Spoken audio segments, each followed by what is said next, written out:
नमस्कार दोस्तों, very good evening. कैसे हो आप सभी लोग? क्या चल रहा है?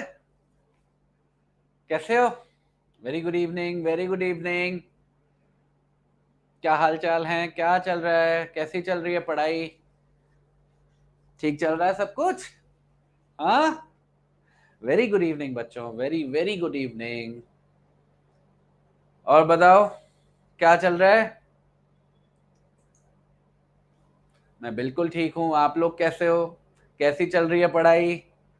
चीजें समझ में आ रही हैं? और नोट्स वगैरह बन रहे हैं? अंडरस्टैंडिंग बन रही है? वेरी गुड इवनिंग बच्चों। अच्छा, बहुत मजा आ रहा है। कॉन्स्टिट्यूशन बढ़िया सब्जेक्ट है, अच्छा सब्जेक्ट है।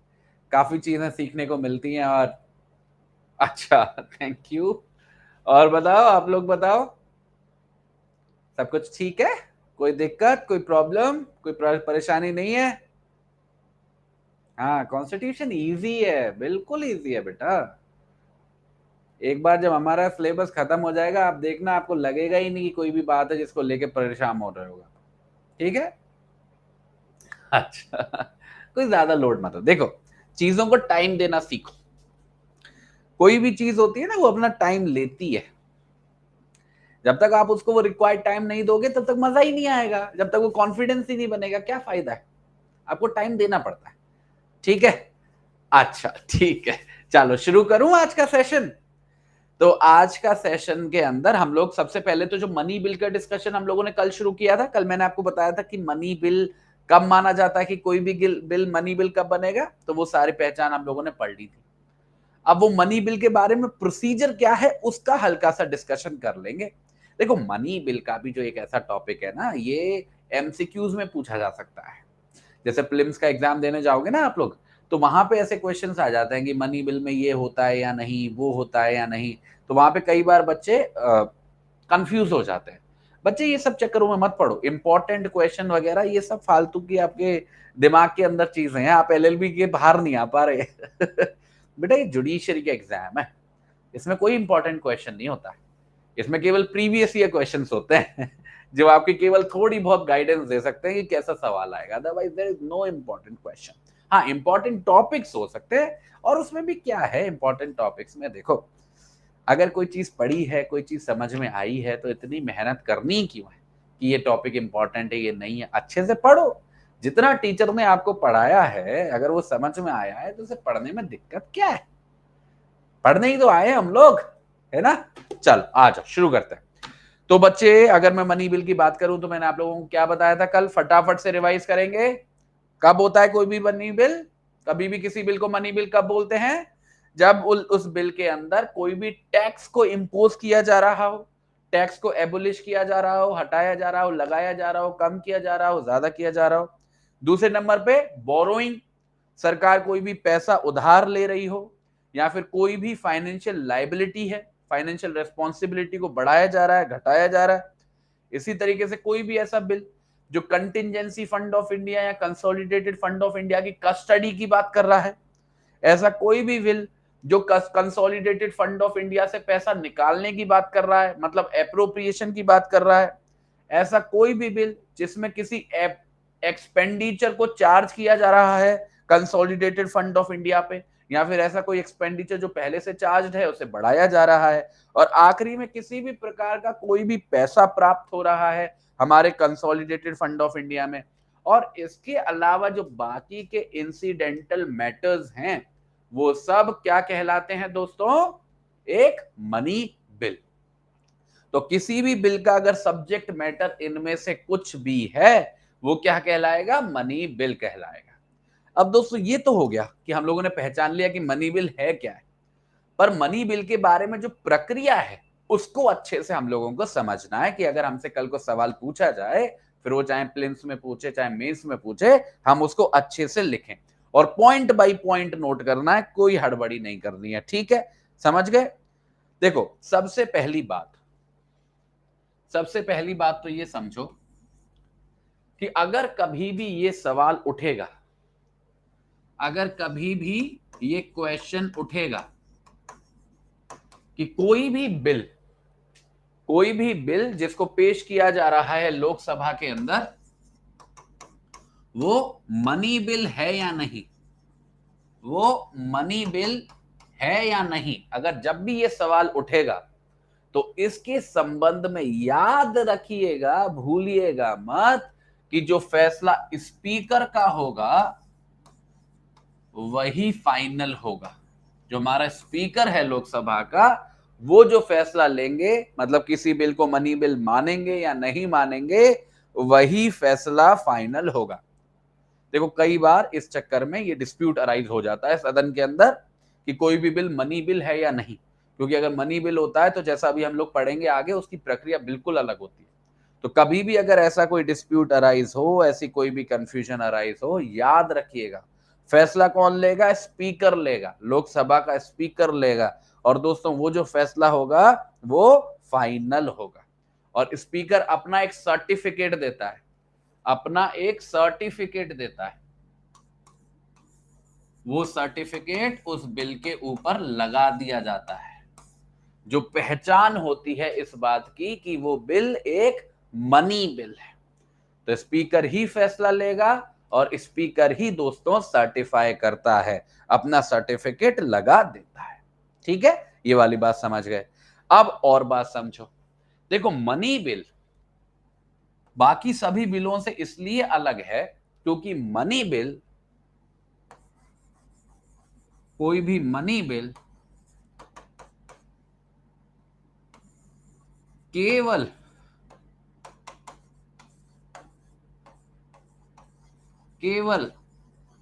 लोकसभा में,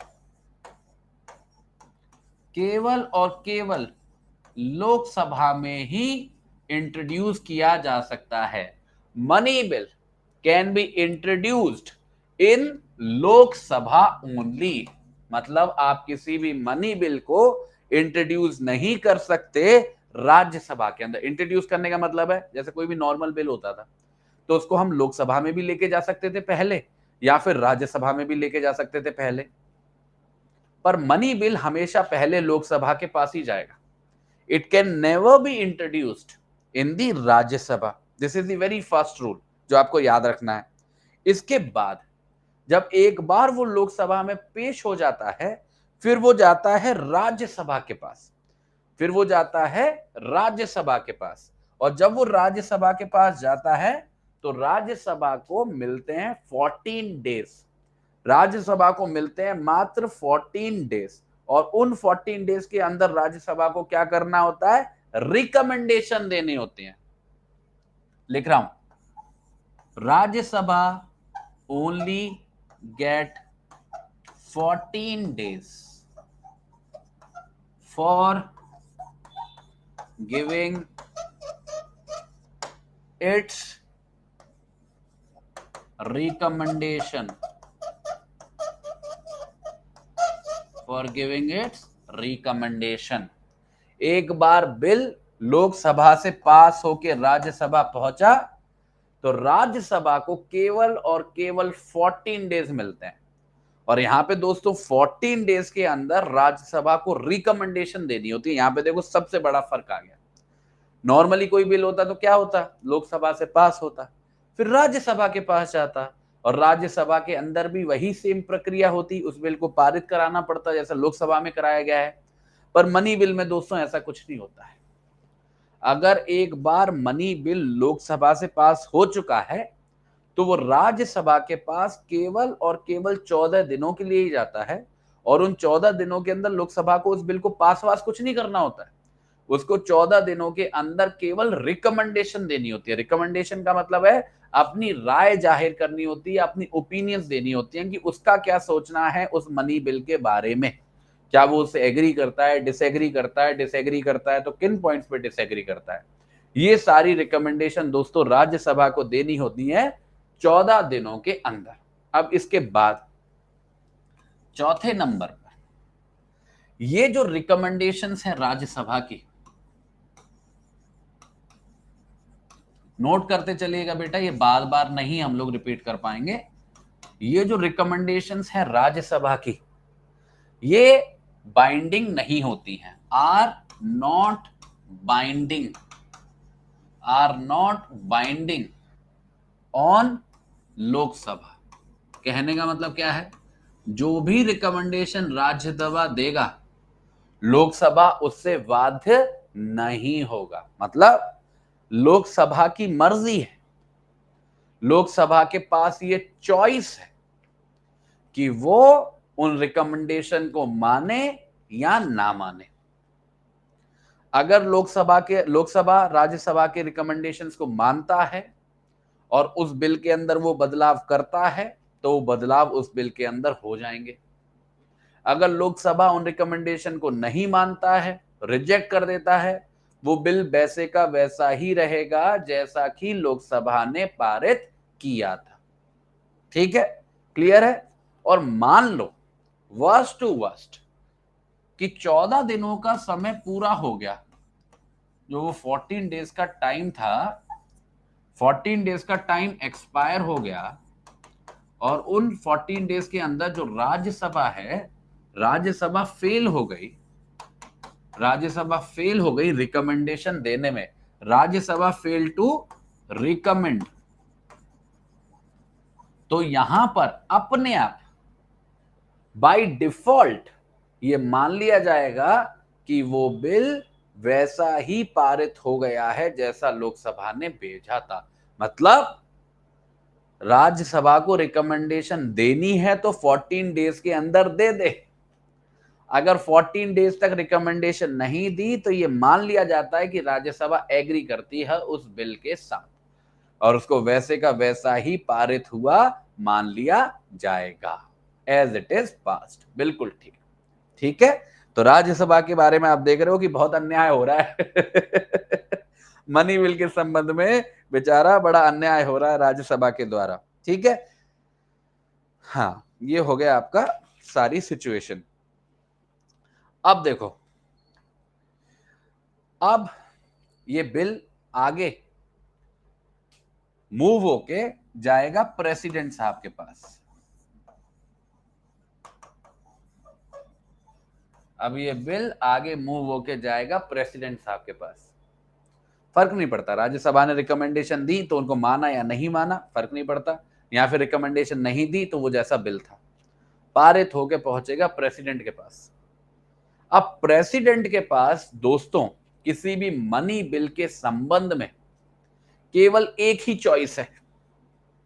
there is only one choice, there is only one choice with the president कि उसको उस बिल को असेंट देनी ही होगी, उसको उस बिल को असेंट देनी ही होगी, मतलब हामी देनी ही होगी। वैसे नॉर्मली अगर आप देखो तो आर्टिकल 111 जो हमारे इंडियन कॉन्स्टिट्यूशन का है, आर्टिकल 111 वो प्रेसिडेंट को 3 ऑप्शन देता है किसी भी बिल के संबंध में। वो कहता है कि किसी भी प्रेसिडेंट के सामने जब कोई बिल जाता है तो उसके पास 3 ऑप्शन होते हैं कि वो उस बिल को असेंट दे दे, या फिर उस बिल को विदहोल्ड कर ले, या फिर उस बिल को रिटर्न कर दे। ये 3 ऑप्शंस दिए गए हैं आर्टिकल 111 के अंदर, जो 111 के अंदर जो नॉर्मली किसी भी बिल के संबंध में अप्लाई होते हैं। पर जब भी मामला मनी बिल का होता है तो केवल एक ही ऑप्शन होता है, एंड दैट इज असेंट देना, कि आपको असेंट देनी ही देनी होगी, आपके पास कोई चॉइस नहीं है, you don't have any choice beyond that. अब ऐसा क्यों होता है उसका बैकग्राउंड समझ लो। मनी बिल के संबंध में एक बहुत बड़ा नियम है, वो ये है कि मनी बिल जब भी इंट्रोड्यूस होता है, money bill can be introduced in Lok Sabha only on the recommendation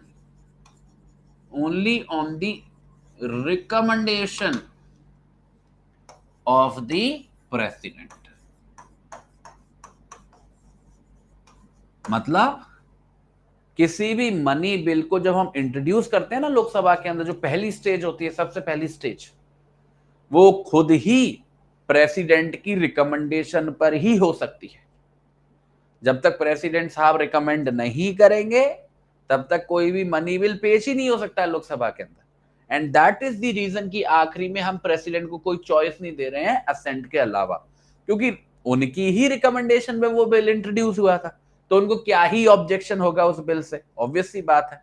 that is the reason, that is the reason कि हम आखिरी में प्रेसिडेंट को एक ही ऑप्शन देते हैं कि वो उस बिल को असेंट दे। ठीक है, ये वाला पॉइंट क्लियर हो गया, समझ गए आप बात। दोस्तों एक वैसे पूछा नहीं जाता है पर हल्का सा यही रेफरेंस दे देता हूं 8वें पॉइंट में। एक और तरीके का बिल होता है जिसको हम बोलते हैं फाइनेंशियल बिल। फाइनेंशियल बिल, इसको लेके बहुत ज्यादा परेशान मत होना, मैं केवल एमसीक्यू के लिए बता रहा हूं आप लोगों को कि कभी कंफ्यूज करने की कोशिश करें आपको मनी बिल में और फाइनेंशियल बिल में। तो एक फाइनेंशियल बिल होता है, इसकी जो चर्चा होती है ना वो आर्टिकल 117 के अंदर होती है।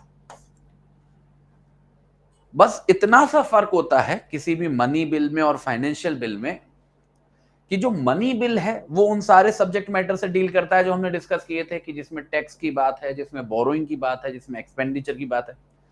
फाइनेंशियल बिल भी ऐसा ही होता है, उसमें भी ऐसे ही टैक्स वगैरह की बात होती है, एक्सपेंडिचर वगैरह की बात होती है। फर्क बस इतना सा होता है कि मनी बिल केवल इन सब्जेक्ट मैटर्स के बारे में होता है। मनी बिल जो है वो केवल उन्हीं सब्जेक्ट मैटर्स के बारे में होता है जो हम लोगों ने पढ़े हैं आर्टिकल 110 के अंदर, केवल उसके बियॉन्ड कुछ नहीं होता है। मतलब टैक्स की बात है तो केवल टैक्स की बात है, एक्सपेंडिचर की बात है तो एक्सपेंडिचर की बात है।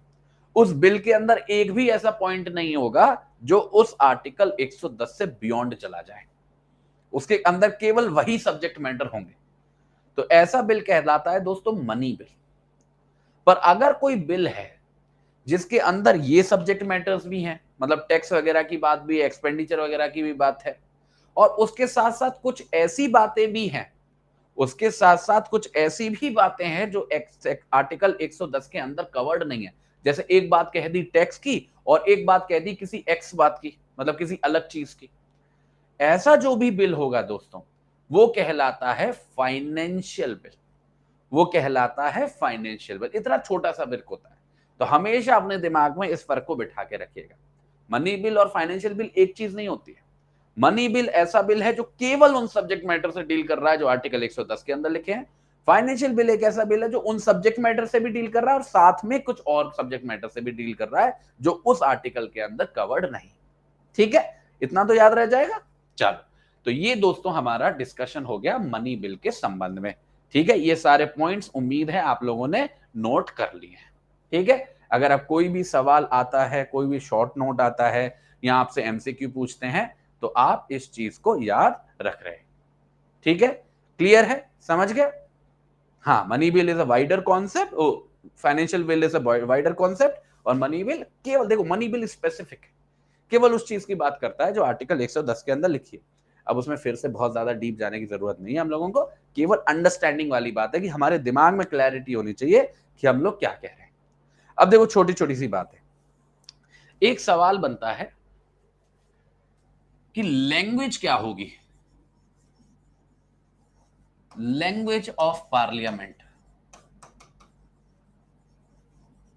पार्लियामेंट के अंदर जो कार्रवाई होगी उसकी भाषा क्या होगी, ये भी तो समझना बहुत जरूरी है। तो जहां तक हमारे भारतीय संविधान की बात है वो कहता है कि पार्लियामेंट का जो बिजनेस है, पार्लियामेंट में के अंदर जो भी कार्रवाई होती है वो दोस्तों हिंदी में भी हो सकती है और इंग्लिश में भी हो सकती है, दोनों में ही पॉसिबल है। ठीक है, हिंदी में भी हो सकती है और इंग्लिश में भी हो सकती है। और इसके अलावा चेयरमैन साहब को, जहां तक बात राज्यसभा की हो, स्पीकर साहब को, जहां तक बात लोकसभा की, ये स्पेशल पावर दी गई है। यहां लिख देता हूं, ये स्पेशल पावर दी गई है कि वो किसी भी मेंबर ऑफ पार्लियामेंट को, जो राज्यसभा का मेंबर है या लोकसभा का मेंबर है, बोलने दे सकते हैं किसी भी अपनी लोकल लैंग्वेज के अंदर। उसको ऐसी परमिशन दे सकते हैं, बस शर्त है, ऐसी परमिशन देने की शर्त है कि वो जो व्यक्ति है उसे हिंदी या अंग्रेजी में बात करने में परेशानी हो, सदन को एड्रेस करने में परेशानी हो। ठीक है, क्लियर है? आ गई बात समझ में? पॉइंट क्लियर है? तो जो लैंग्वेज है, जो डिफॉल्ट लैंग्वेज है पार्लियामेंट की, वो है हिंदी और अंग्रेजी। दोनों का इस्तेमाल कर लो, दोनों में से किसी का इस्तेमाल कर लो, कोई फर्क नहीं पड़ता। पर चेयरमैन और स्पीकर के पास ये स्पेशल पावर है कि वो किसी भी व्यक्ति को किसी अन्य भाषा में बोलने दे सकते हैं, बशर्ते है कि वो व्यक्ति हिंदी में या अंग्रेजी में बोलने में असक्षम हो, एड्रेस करने में उसको दिक्कत हो, एड्रेस करने में उसको परेशानी हो। ठीक है, क्लियर है? ये हो गया दोस्तों पार्लियामेंट की लैंग्वेज। अब एक बहुत इंपॉर्टेंट बात, और ये जो डिस्कशन हमको देखने को मिलेगा, ये आपको देखने को मिलेगा आर्टिकल 120 के अंदर। ठीक है, अब एक और बहुत इंपॉर्टेंट पॉइंट है जिसके बारे में पूछ सकते हैं आप लोगों से, वो है कि कभी भी, ये रूल है, ये नियम है, इसको गांठ बांध लो आप लोग, कभी भी पार्लियामेंट के अंदर किसी भी सुप्रीम कोर्ट के जज का या किसी भी हाई कोर्ट के जज का कंडक्ट डिस्कस नहीं किया जा सकता है जब तक कि उस जज के संबंध में रिमूवल मोशन ना चल रहा हो उस सदन के अंदर। यह बहुत बड़ी बात है। आप याद करो आर्टिकल 50, आर्टिकल 50 मैंने आपको बताया था, क्या बोला था? हमको एग्जीक्यूटिव को अलग रखना है जुडिशरी से, उसी से निकलती है ये वाली बात।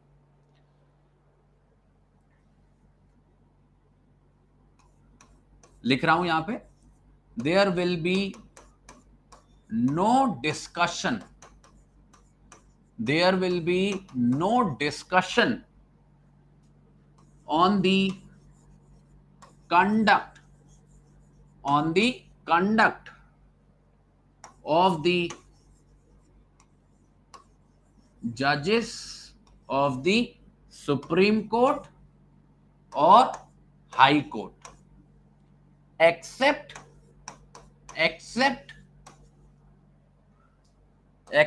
when a motion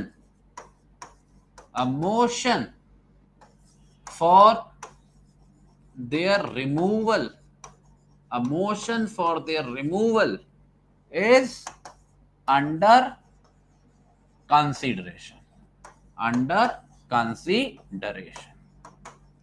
कहने का मतलब क्या हुआ? कभी भी किसी भी परिस्थिति के अंदर, लोकसभा के अंदर या राज्यसभा के अंदर, जो हमारे जजेस हैं उनके कंडक्ट को डिस्कस नहीं किया जाएगा। कि मतलब कोई भी जज कैसे काम कर रहा है, अच्छा काम कर रहा है या बुरा काम कर रहा है, कोई भी डिस्कशन नहीं होगा, ना ही लोकसभा में, ना ही राज्यसभा में, ना ही सुप्रीम कोर्ट के जज के कंडक्ट के बारे में, ना ही हाई कोर्ट के जज के कंडक्ट के बारे में। और केवल एक ऐसी परिस्थिति है जब ऐसा हो पाएगा, वो तब होगा जब किसी जज के रिमूवल का जो प्रोसेस है, हम जिसको बोलते हैं इंपीचमेंट, अभी पढ़ेंगे, जब मैं आपको सुप्रीम कोर्ट पढ़ाऊंगा तब मैं आपको पढ़ाऊंगा इंपीचमेंट की प्रक्रिया। तो वहां पे हम देखेंगे कि जो इंपीचमेंट की प्रक्रिया है वो लोकसभा और राज्यसभा में ही चलती है। तो जब इंपीचमेंट की प्रक्रिया चल रही है, मतलब जब किसी जज के रिमूवल की प्रक्रिया चल रही है, वहां पर तो आप ऐसा कर सकते हो, कंडक्ट को डिस्कस करना ही पड़ेगा, वरना कैसे फैसला लोगे कि उसे निकालना या नहीं निकालना। केवल उस परिस्थिति को छोड़ दें, रिमूवल की परिस्थिति को अगर छोड़ दें, in no other circumstance you can discuss the conduct of जजेस। ठीक है, ये एब्सोल्यूट रूल है, एब्सोल्यूट। ठीक है, ये आपको बात कहां मिल जाएगी? आर्टिकल 121 में। अब रटने वाली चीजें नहीं है दोस्तों, देखो हमारे भारतीय संविधान में चीजें समझने वाली ज्यादा है। ठीक है, वो तो आप कंटेंट पेज देखोगे कभी भी हमारे उसका, कॉन्स्टिट्यूशन का, आपको सब पता चल जाएगा। ठीक है, ये हो गया आपका पार्लियामेंट। इसके अलावा अब हमने पार्लियामेंट को रेस्ट्रिक्ट किया है, तो कोर्ट पे भी तो रेस्ट्रिक्शन डालेंगे, क्योंकि आर्टिकल 50 क्या कहता है? दोनों को सेपरेट रखना है, एग्जीक्यूटिव को भी सेपरेट रखना है और जुडिशरी को भी सेपरेट रखना है। अब अगली बात देखिए कि कभी भी कोई भी प्रोसीडिंग, जो पार्लियामेंट की प्रोसीडिंग है, कभी भी उसके ऊपर सवाल नहीं उठाया जाएगा, कभी भी उसको क्वेश्चन नहीं किया जाएगा किसी भी ऐसे आधार पर कि वहां पे प्रोसीजर से संबंधित इरेगुलरिटी हुई है, प्रोसीजर से संबंधित इरेगुलरिटी हुई है। इसी तरीके से कोई भी ऑफिसर या कोई भी मेंबर पार्लियामेंट का जिसके अंदर पावर्स वेस्ट की गई हैं हमारे इस भारतीय संविधान के अंदर, जिसके माध्यम से वो प्रोसीजर को रेगुलेट करता है या बिजनेस को रेगुलेट करता है ऑन ऑर्डर बनाने के लिए पार्लियामेंट के अंदर, उसको कभी भी कोर्ट का सब्जेक्ट मैटर नहीं बनाया जाएगा, नहीं बनाया जाएगा। कहने का मतलब क्या है? दो बातें हैं, दो सिचुएशंस है। No proceedings of the parliament, और मैं पार्लियामेंट मतलब लिख रहा हूं, मतलब लोकसभा और राज्यसभा दोनों। No proceedings of the parliament can be questioned, can be questioned as irregular, as irregular in the courts, in the courts। ठीक है, पहला पॉइंट। दूसरा पॉइंट है कि कोई भी मेंबर, कोई भी ऑफिसर या फिर कोई भी member of parliament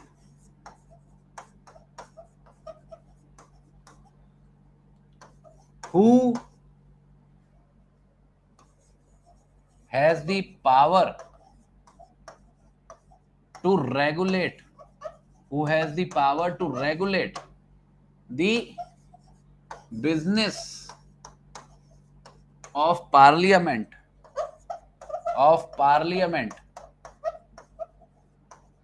will become the subject of court's jurisdiction,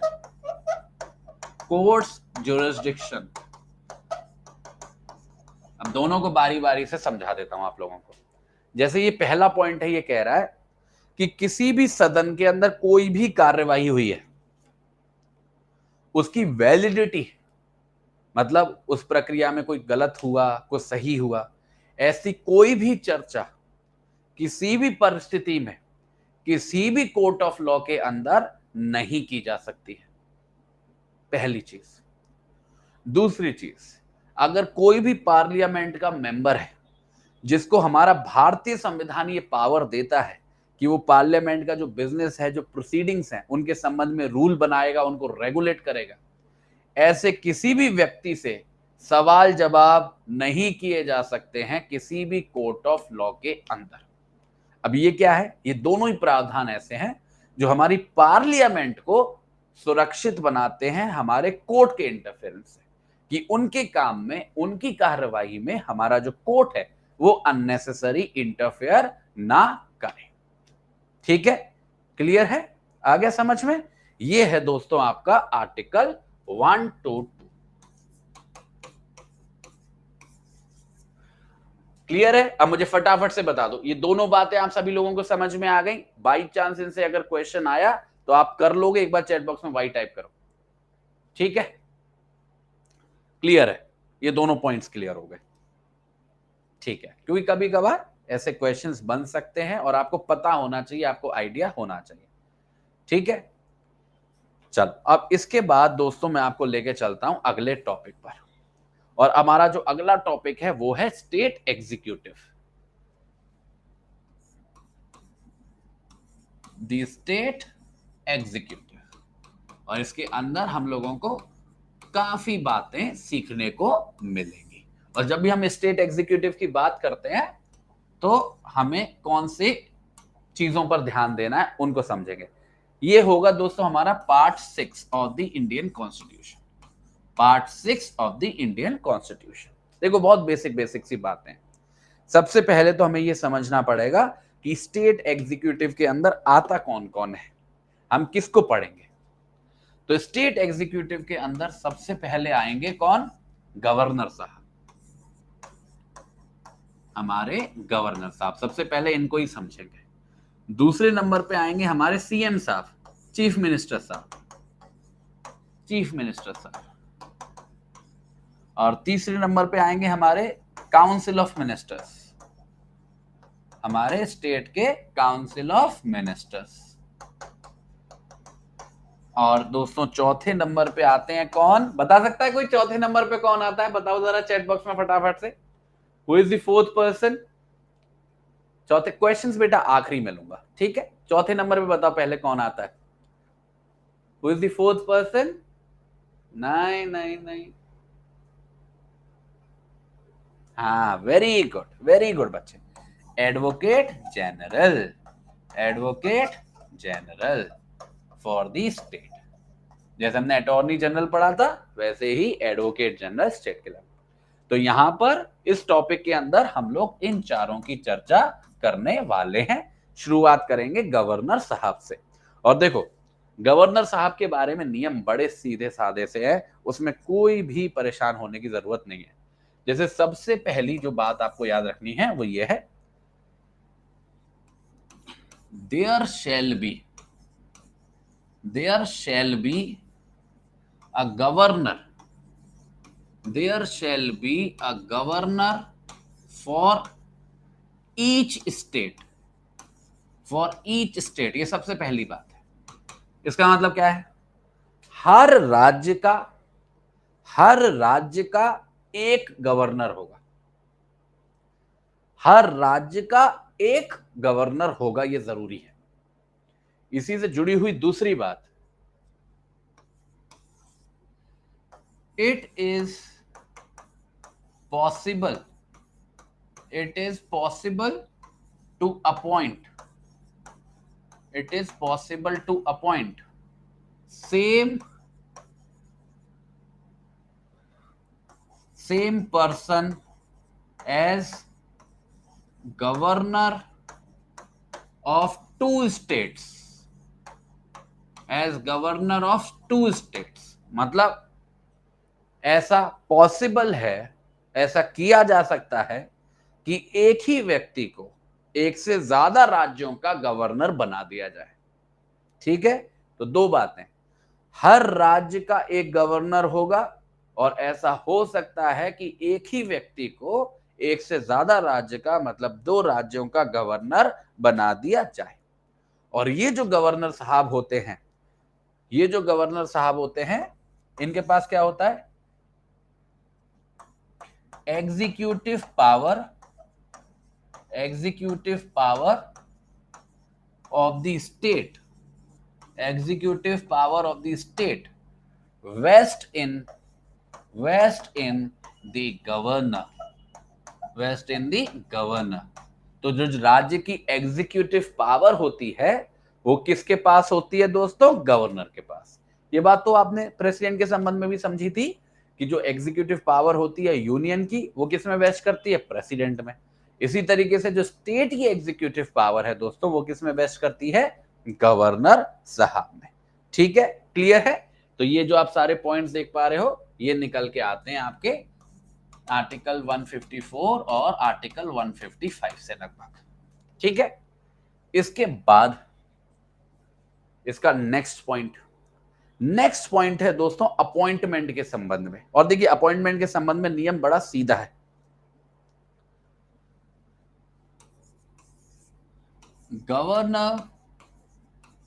governor is appointed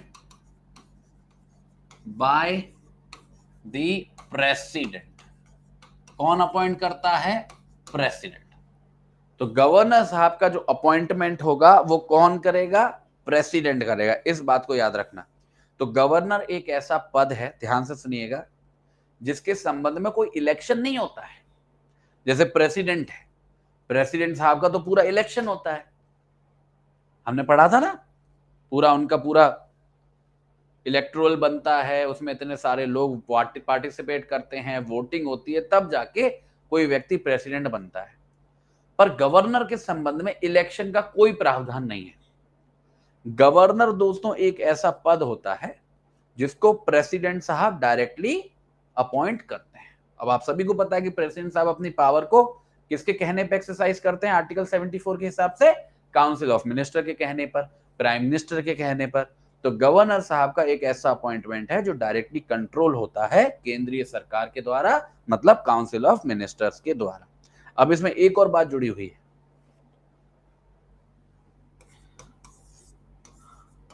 कि जो गवर्नर है, गवर्नर वर्क्स, ये सारे पॉइंट लिख लेना बेटा, governor works at the pleasure of the president, at the pleasure of the president. मतलब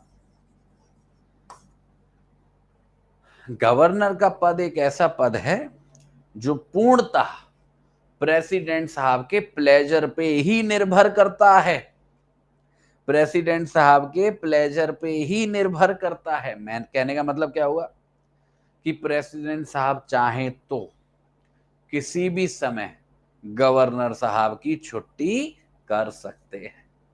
at any point of time governor साहब की क्या कर सकते हैं, छुट्टी कर सकते हैं। ठीक है, क्लियर है। तो एक ऐसा पद है जो पूरी तरीके से निर्भर है प्लेजर ऑफ द प्रेसिडेंट पर। ठीक है, क्लियर है। अब इसमें एक और सिचुएशन है, वैसे जो नॉर्मल टर्म होता है, term of office of the governor is 5 years। 5 years। अगर प्रेसिडेंट साहब उनको नहीं निकालते हैं और उनको काम करने देते हैं तो नॉर्मल जो टर्म है गवर्नर के पद का वो है दोस्तों 5 साल। कितना है, 5 साल, 5 years। ठीक है, तो 5 साल उनका नॉर्मल टर्म है अगर प्रेसिडेंट साहब उनको पहले ही ना हटा दें तो। ठीक है, ये क्लियर, खत्म हो गया। इसमें एक छोटी सी बात है, वो बोल दूंगा। मान लीजिए दोस्तों कभी ऐसा हो जाए कि कोई भी गवर्नर साहब है, उनका टर्म पूरा हो गया है, 5 साल पूरे हो गए हैं, पर अभी नया गवर्नर अपॉइंट नहीं किया है प्रेसिडेंट साहब ने, तो जो पुराने वाले गवर्नर साहब है ना दोस्तों, वो अपने पद पे बने रहेंगे तब तक जब तक नया गवर्नर चुन के ना आ जाए, भले ही 5 साल का टर्म पूरा हो गया था। तो ये ऐसी व्यवस्था, और ये ऐसी व्यवस्था लगभग सभी पदों में है, चाहे प्रेसिडेंट हो, चाहे वाइस प्रेसिडेंट हो, चाहे गवर्नर ही क्यों ना हो, वो व्यक्ति अपने उस पद पर बना रहता है तब तक जब तक नया व्यक्ति उसकी जगह लेने ना आ जाए। ठीक है, क्लियर है। हाँ, एक देखो इसी बात से जुड़ी हुई बात है जो मैंने बोला प्लेजर ऑफ द प्रेसिडेंट पर। जैसे प्रेसिडेंट का एग्जांपल ले लो, प्रेसिडेंट को भी निकाला जा सकता है, इंपीचमेंट की प्रक्रिया है, रिमूव हो सकते हैं प्रेसिडेंट साहब, पर वहां पे स्पेसिफिक ग्राउंड बताया है कि प्रेसिडेंट साहब को क्यों निकालेंगे, क्योंकि उन्होंने कॉन्स्टिट्यूशन का वायलेशन किया है। एक स्पेसिफिक ग्राउंड है, violation of the constitution. Governor के संबंध में उनका रिमूवल तो पॉसिबल है, और उसके लिए कोई इतनी लंबी चौड़ी प्रक्रिया भी फॉलो नहीं करनी है, प्रेसिडेंट साहब बस कहेंगे कि हो गया आपका, बात खत्म। पर इसके लिए कोई ग्राउंड भी नहीं बताया है, there is no specific ground. लिख लेना बेटा इस बात को, there is no specific ground for the removal of the governor, for the removal of the governor there is no specific ground कि इस कारण से निकाला जाएगा या उस कारण से निकाला जाएगा। पूर्णतः गवर्नर साहब का प्लेजर है, सॉरी प्रेसिडेंट साहब का प्लेजर है, वो किसी भी कारणवश या बिना कारण के भी गवर्नर साहब को निकाल सकते हैं। ठीक है, अगला पॉइंट रेजिग्नेशन।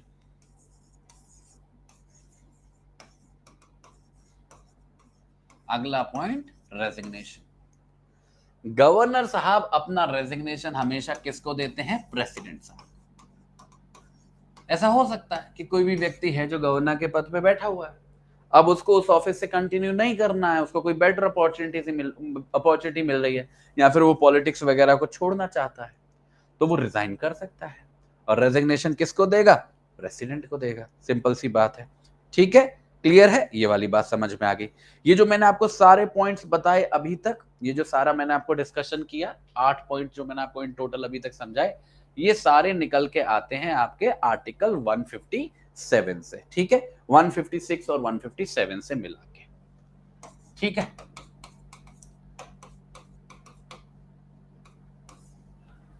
इसके बाद एक बहुत महत्वपूर्ण बात है जिससे सवाल बन सकता है, और वो है क्वालिफिकेशंस।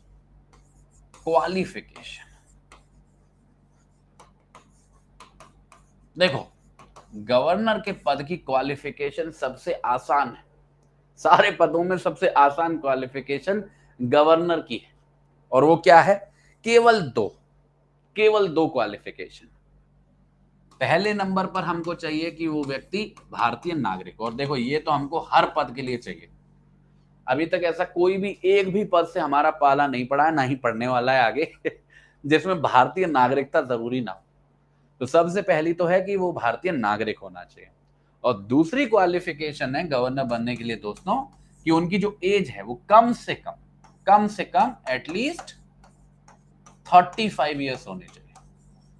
एटलीस्ट 35 ईयर्स की उनकी एज होना जरूरी है, ठीक है। बस इतना सा क्राइटेरिया है, इसके अलावा कोई क्राइटेरिया नहीं है।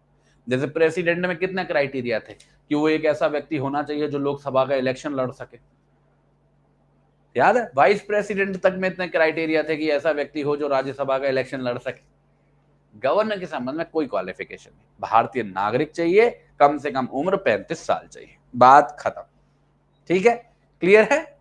इसके बाद दोस्तों छोटी छोटी सी बातें, एक आध पॉइंट्स की बातें, देखिए कोई भी व्यक्ति जब गवर्नर बनता है, अब एक कोई भी व्यक्ति है, मान लो गवर्नर बन गया है, अब गवर्नर बनने के बाद उसे किस बातों का ध्यान रखना है ये आपको मैं समझा देता हूं। Governor shall not be a member of either house of the parliament or of a house of a legislature of any state.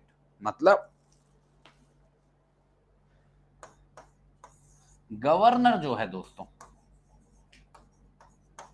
ना ही, शॉर्ट में लिख रहा हूं समझ जाना, ना ही लोकसभा का मेंबर हो सकता है, ना ही राज्यसभा का मेंबर हो सकता है, ना ही किसी लेजिस्लेटिव असेंबली का मेंबर हो सकता है, ना ही किसी लेजिस्लेटिव काउंसिल का मेंबर हो सकता है। इसका मतलब क्या हुआ, इसका मतलब ये हुआ कि अगर कोई भी व्यक्ति है जिसको गवर्नर चुन लिया गया है, और अगर जब उसको गवर्नर चुना गया वो लोकसभा का मेंबर था उस समय पे, या राज्यसभा का मेंबर था, या लेजिस्लेटिव असेंबली का मेंबर था किसी, या लेजिस्लेटिव काउंसिल का मेंबर था, उसे वो अपना पहले वाला पद छोड़ना ही पड़ेगा, उसे वो अपना पहला वाला पद छोड़ना ही पड़ेगा, वहां से रेजिग्नेशन देना ही पड़ेगा। और इसी से जुड़ी हुई एक और बात कि मान लीजिए वो व्यक्ति रेजिग्नेशन नहीं देता है अपने पहले वाले पद से, तो जैसे ही ये व्यक्ति गवर्नर होने का कारभार संभाल लेगा, जैसे ही अपने ऑफिस में एंटर कर जाएगा, ये मान लिया जाएगा, ये प्रिज्यूम कर लिया जाएगा दोस्तों कि उसने जो अपना पहला वाला पद है उसको छोड़ दिया है। वैसे नॉर्मली तो उसको छोड़ देना चाहिए खुद से रेजिग्नेशन देके, पर अगर वो नहीं भी छोड़ता है या कोई भी और गलती हो जाती है, तो जैसे ही वो अपना कारभार संभालेगा दोस्तों, वो मान लिया जाएगा कि उसने अपना पहले वाला जो पद है लोकसभा के मेंबर होने का, या राज्यसभा के मेंबर होने का, या असेंबली या काउंसिल के मेंबर होने का, वो पद उसने छोड़ दिया है, ठीक है, क्लियर है। इसके अलावा ये बहुत जरूरी है कि कोई भी जो गवर्नर है, कोई भी जो गवर्नर है, वो कोई भी ऑफिस ऑफ प्रॉफिट ना होल्ड करे, ऑफिस ऑफ प्रॉफिट होल्ड ना करे। और ऑफिस ऑफ प्रॉफिट तो एक ऐसा टॉपिक है, मैं आपको, मुझे लग रहा है कम से कम 10 बार तो बता चुका हूं। ऑफिस ऑफ प्रॉफिट का मतलब क्या है, कोई भी ऐसा पद, कोई भी ऐसी पोजीशन, चाहे केंद्र सरकार के अंदर, चाहे राज्य सरकार के अंदर, चाहे लोकल अथॉरिटी के अंदर, जिससे कोई भी बेनिफिट अराइज हो रहा हो। बेनिफिट का मतलब कोई भी सैलरी, कोई भी अलाउंस, कोई भी गाड़ी, कोई भी बंगला। इसके बारे में जया बच्चन का जजमेंट मैंने आपको बताया था कि ये जरूरी नहीं है कि कोई व्यक्ति उस ऑफिस से जुड़े हुए फायदे ले रहा है या नहीं, ये जरूरी है कि उस ऑफिस के अंदर कुछ फायदे हैं या नहीं, फिर चाहे आप उनको लो चाहे ना लो, ये फर्क नहीं पड़ता है। तो अगर कोई भी ऑफिस है जिसको कोई व्यक्ति होल्ड करता है, जिसमें कोई भी सैलरी बंधी हुई है, फिर उस सैलरी को लो मत लो, फर्क नहीं पड़ता, वो ऑफिस ऑफ प्रॉफिट ही कहलाएगा। तो गवर्नर साहब के लिए दोस्तों ये जरूरी है, इट इज एसेंशियल कि वो कोई भी ऑफिस ऑफ प्रॉफिट ना होल्ड करे। ठीक है, और इसके बाद यही लिख देता हूं, छोटी सी जगह बची है। 12वां पॉइंट ये है कि जो भी सैलरीज होंगी, सैलरीज हो गई, जो भी अदर बेनिफिट्स मिलते हैं या फिर जो अलाउंसेस वगैरह मिलते हैं किसी भी व्यक्ति को, जो गवर्नर है उनको रिड्यूस नहीं किया जा सकता, उनको कम नहीं किया जा सकता उस दौरान जब कोई व्यक्ति गवर्नर के पद पे बैठा हुआ है। ठीक है, तो मान लो कोई भी व्यक्ति है जो गवर्नर बन गया है और गवर्नर होने के नाते उसको कोई सैलरी मिल रही है, बेनिफिट्स मिल रहे हैं, अलाउंसेस मिल रहे हैं, उन सैलरीज को, बेनिफिट्स को, अलाउंसेस को कम नहीं किया जा सकता, रिड्यूस नहीं किया जा सकता उस दौरान जब तक वो व्यक्ति उस पद पर बैठा है। ये उसकी सुरक्षा है। ठीक है, ये जो मैंने आपको बताए 3 पॉइंट, ये कहां से निकल के आते हैं? ये निकल के आते हैं आर्टिकल 158 से, 158 से। ठीक है, क्लियर है? यहां तक की कहानी समझ में आ गई। अब यहां तक ठीक है? एक बार चैट बॉक्स में बाई टाइप करो। इसके बाद कितने पॉइंट हो गए? 12 पॉइंट हो गए। 13वां पॉइंट गवर्नर के बारे में। और देखो, जब आंसर लिखोगे गवर्नर पे तो ऐसे ही लिखना, ठीक है, पॉइंट बाय पॉइंट, क्लैरिटी होनी चाहिए आपके आंसर में। इसके बाद देखो 13वां पॉइंट होने वाला है ओथ के बारे में। ओथ के बारे में, ओथ का मतलब क्या है? शपथ। तो गवर्नर साहब की ओथ के संबंध में कुछ नियम है जो हम फटाफट से नोट कर लेते हैं। देखो, गवर्नर जो है वो ओथ, गवर्नर साहब को ओथ कौन दिलवाता है? सबसे पहले वो नोट करो। गवर्नर साहब को ओथ दिलवाते हैं चीफ जस्टिस उस हाई कोर्ट के, चीफ जस्टिस उस हाई कोर्ट के, जो इस स्टेट का हाई कोर्ट है जहां पे उनको गवर्नर चुना गया है। तो जिस भी स्टेट में गवर्नर चुन के गए हैं वो उस स्टेट का जो हाई कोर्ट है और उस हाई कोर्ट के जो चीफ जस्टिस साहब हैं वो इनको शपथ दिलवाएंगे। और शपथ के अंदर दोस्तों वही होती है घिसी पिटी बातें जो प्रेसिडेंट के में थी। To full faithfully execute the office, लिख दे रहा हूं, याद कर लो, और लिख के आओगे तो अच्छा इंप्रेशन पड़ेगा। Faithfully execute the office, execute the office, इसका मतलब होता है पद से जुड़े हुए जो जिम्मेदारियां हैं उनको अच्छे से, निष्ठा से मैं पूरा करूंगा। ये देखो, ये सबसे बड़ी बात होती है, ये वाली शपथ।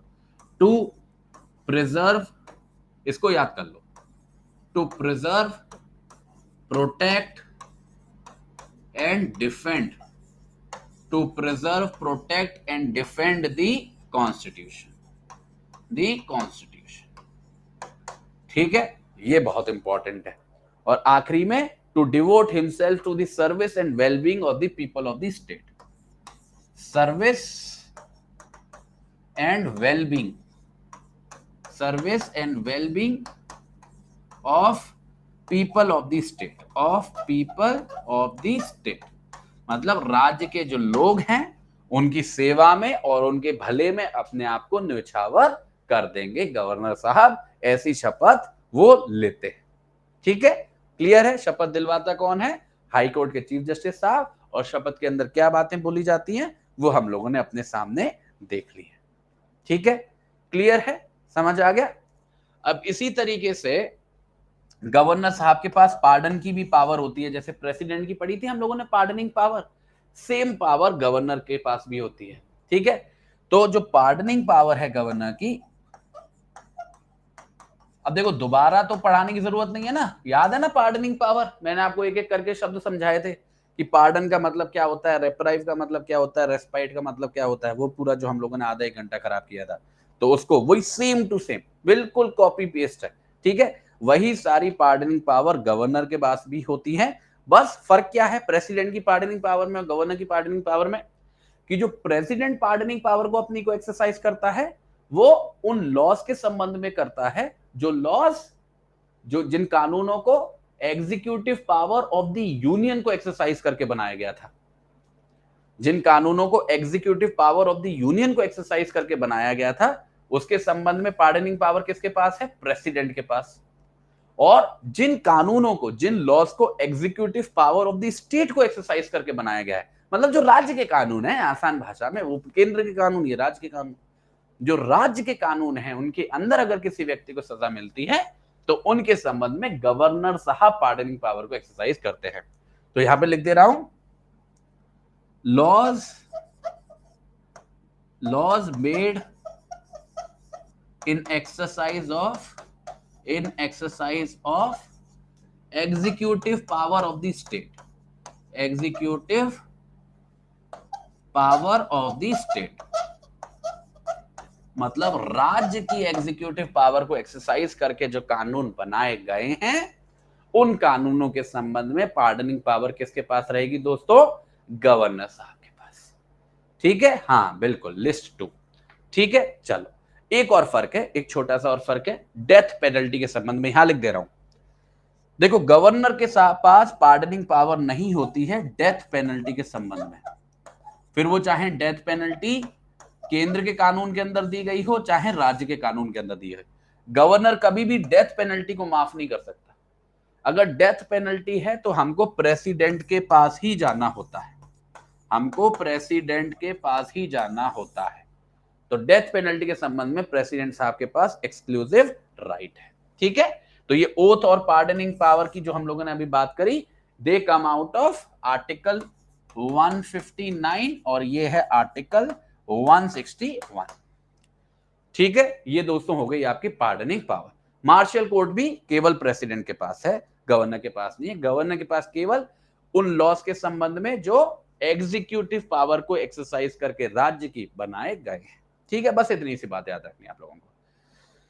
ठीक है, ये हो गया। इसके बाद ऑर्डिनेंस मेकिंग पावर, वही यहां पे भी वही रिपीटेशन है। आखिरी पॉइंट पढ़ते हैं गवर्नर साहब का, ordinance making power.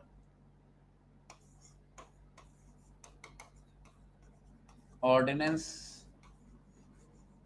Making power of the governor, और इसमें भी वही पॉइंट्स हैं जो हमने प्रेसिडेंट की ऑर्डिनेंस मेकिंग पावर में पढ़े थे। याद करो, रिवाइज करो कि जब भी हमारी स्टेट लेजिस्लेचर सेशन में नहीं होगी और किसी भी कानून की अर्जेंट जरूरत पड़ेगी तो गवर्नर साहब के पास ये पावर होगी कि वो ऑर्डिनेंस जारी कर सकते हैं। और ऑर्डिनेंस जारी करने का मतलब क्या है कि वो ऑर्डिनेंस एक कानून की तरह लागू होगी, जैसे कि वो एक कानून हो, और ये ऑर्डिनेंस लागू होता रहेगा जब तक कि वो जो स्टेट लेजिस्लेचर है दोबारा रिकन्वीन ना हो, दोबारा ना बैठे एक साथ। और जैसे ही वो रिकन्वीन होगी स्टेट लेजिस्लेचर, दोबारा रिकॉन्स्टिट्यूट होगी, उसके 6 हफ्तों तक, 6 वीक्स तक वो ऑर्डिनेंस चलता रहेगा। और जैसे ही 6 हफ्ते पूरे होंगे वो ऑर्डिनेंस खत्म हो जाएगा। उन 6 हफ्तों के अंदर जो स्टेट लेजिस्लेचर हो सकता है वो कानून बना दे, हो सकता है ना बनाए, फर्क नहीं पड़ता है दोनों सिचुएशन में। ठीक है, क्लियर है? बस इसमें एक पॉइंट याद रखना है बच्चे, ये वाली बात तो याद रह जाएगी। चलो फिर भी छोटा सा लिख देता हूं कि जब भी लिख देता हूं, when legislature of the state is not in session, the governor can promulgate ordinances which remain valid until 6 weeks since the reconstitution of legislature of the state। ठीक है, क्लियर है? ये वाली बात समझ में आ गई आप लोगों के। तो जो हमारी लेजिस्लेचर जब सेशन में नहीं होती है तो ऑर्डिनेंस को प्रोमलगेट करते हैं जो 6 हफ्तों तक वैलिड रहता है, जो 6 हफ्तों की काउंटिंग कब से शुरू होती है? जब वो लेजिस्लेचर दोबारा से रिकॉन्स्टिट्यूट हो जाती है, रिकन्वीन हो जाती है। ठीक है, अब इसमें बस 1-2 बातें हैं, इनको समझ लीजिए। देखो बच्चे, प्रेसिडेंट की जो ऑर्डिनेंस मेकिंग पावर है वो एब्सोल्यूट है। एब्सोल्यूट इन द सेंस क्योंकि प्रेसिडेंट हर उस संबंध में ऑर्डिनेंस जारी कर सकते हैं जिस संबंध में पार्लियामेंट कानून बना सकता है। सही बात है, क्योंकि पार्लियामेंट के पास बहुत कॉम्प्रिहेंसिव पावर है कानून बनाने की। इसकी वजह से क्या होता है कि प्रेसिडेंट के पास बहुत कॉम्प्रिहेंसिव पावर हो जाती है ऑर्डिनेंस जारी करने की। पर दोस्तों गवर्नर के साथ ऐसा नहीं हो पाता है, क्योंकि जो स्टेट लेजिस्लेचर की पावर है कानून बनाने की वो थोड़ी सी लिमिटेड है, कुछ मायनों में थोड़ी सी लिमिटेड है। क्या मायने हैं वो दोस्तों? कुछ ऐसी परिस्थितियां होती हैं जहां पे मान लीजिए कोई भी बिल है जिसके संबंध में कानून बनना है, उसके बारे में हमारे हो सकता है कॉन्स्टिट्यूशन के अंदर ऐसा प्रावधान हो जहां पे ये लिखा हो कि ऐसे बिल को अगर आपको कानून बनाना है तो आपको प्रेसिडेंट के सैंक्शन की जरूरत पड़ेगी, मतलब प्रेसिडेंट साहब की परमिशन की जरूरत पड़ेगी। जब तक प्रेसिडेंट साहब परमिशन नहीं देंगे तब आप ऐसा कानून नहीं बना पाओगे। देखो ये बात तो सही है कि शेड्यूल 7 है, अलग अलग लिस्ट है, और जहां तक स्टेट लिस्ट की बात है उसके बारे में जो हमारी स्टेट लेजिस्लेचर है वही कानून बना सकती है। इनफैक्ट कंकरेंट लिस्ट के बारे में भी स्टेट लेजिस्लेचर कानून बना सकती है जब तक वो कन्फ्लिक्ट ना करे पार्लियामेंट के लॉ के साथ। पर कुछ ऐसी परिस्थितियां हो सकती हैं जहां पर यह जरूरी हो कि कोई भी कानून बनाने से पहले हमारी स्टेट लेजिस्लेचर को प्रेसिडेंट साहब का सैंक्शन लेना पड़े। ठीक है, अगर ऐसा कोई भी मुद्दा है और ऐसे ही मुद्दे के बारे में गवर्नर साहब सोच रहे हैं ऑर्डिनेंस लाने की, तो वहां पर गवर्नर साहब को भी पहले प्रेसिडेंट साहब की सैंक्शन लेनी पड़ेगी, तभी वो उस ऑर्डिनेंस को जारी कर पाएंगे। अगर किसी कानून को बनाने के लिए प्रेसिडेंट साहब के सैंक्शन की जरूरत है किसी मुद्दे के बारे में, तो अगर उस मुद्दे के बारे में आपको ऑर्डिनेंस भी लाना है तो प्रेसिडेंट साहब का सैंक्शन लेना पड़ेगा, आपकी काम नहीं बनेगा। इसी तरीके से एक और परिस्थिति हो सकती है, मान लीजिए, क्योंकि देखिए गवर्नर कई बार एक बहुत इंपॉर्टेंट रोल प्ले करता है। गवर्नर साहब एक चैनल की तरह काम करते हैं केंद्र में और राज्यों में। जैसे मान लीजिए कोई भी कानून बनाया जा रहा है राज्य सरकार के द्वारा, ठीक है, स्टेट लेजिस्लेचर के द्वारा, वो कानून बनाने की पावर है स्टेट लेजिस्लेचर के पास, पर वो ऐसे किसी मुद्दे के बारे में है कि जब वो मुद्दा गवर्नर साहब के पास पहुंचा, वो बिल जब पहुंचा गवर्नर साहब के पास साइन करने के लिए, तो गवर्नर साहब को जरूरी लगा कि इस बिल को तो मेरे को प्रेसिडेंट साहब को पहले दिखाना चाहिए, तभी मैं इस पे साइन करूंगा। प्रेसिडेंट साहब हाँ बोलेंगे तो ऐसा कोई सब्जेक्ट मैटर है। तो अगर ऐसा कोई मुद्दा है जिसके बारे में अगर कानून बना होता नॉर्मली, तो गवर्नर साहब ने सोचा होता कि इसको तो मैं प्रेसिडेंट साहब के पास भेजूंगा। तो ऐसे किसी मुद्दे के बारे में अगर वो ऑर्डिनेंस जारी कर रहे हैं तो पहले वो प्रेसिडेंट साहब से पूछ के ही करेंगे। तो पहली सिचुएशन और दूसरी सिचुएशन में फर्क क्या है?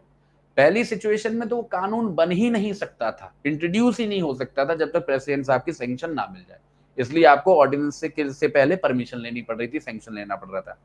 दूसरी सिचुएशन में ऐसा कानून है जो बन तो गया, बिल पास तो हो गया था, पर गवर्नर साहब को जरूरी लग रहा था कि प्रेसिडेंट साहब के पास भेजना चाहिए, ऐसा कोई मुद्दा है।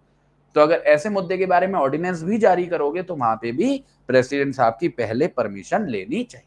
ठीक है,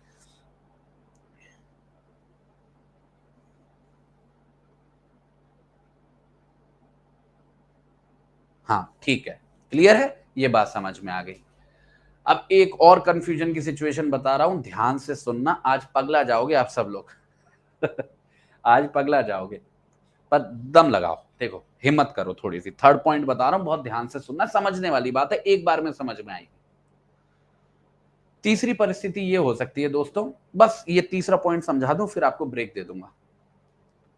तीसरी परिस्थिति ये हो सकती है दोस्तों, देखो आपको याद है होगा कि हमारे शेड्यूल 7 के अंदर 3 लिस्ट हैं, एक है यूनियन लिस्ट, एक है स्टेट लिस्ट, एक है कंकरेंट लिस्ट। देखो यूनियन लिस्ट में परेशानी नहीं आती क्योंकि एक्सक्लूसिवली पार्लियामेंट की पावर है, स्टेट लिस्ट में भी दोस्तों परेशानी नहीं आती क्योंकि एक्सक्लूसिवली स्टेट गवर्नमेंट की पावर है। कंकरेंट लिस्ट में कभी कभी परेशानी आती है क्योंकि दोनों लोग कानून बना सकते हैं। तो नॉर्मल तो नियम यह है कि दोनों कानून बना सकते हैं, और दोनों अगर कानून बना रहे हैं तो कोई दिक्कत नहीं है। और अगर कानूनों में क्लैश हो रहा है, मतलब पार्लियामेंट का कानून कुछ कह रहा है, स्टेट लेजिस्लेचर का कानून कुछ कह रहा है, तो हमेशा पार्लियामेंट का कानून जीतता है, हमेशा पार्लियामेंट का कानून जीतता है, ये नियम है। ठीक है, समझ गया है?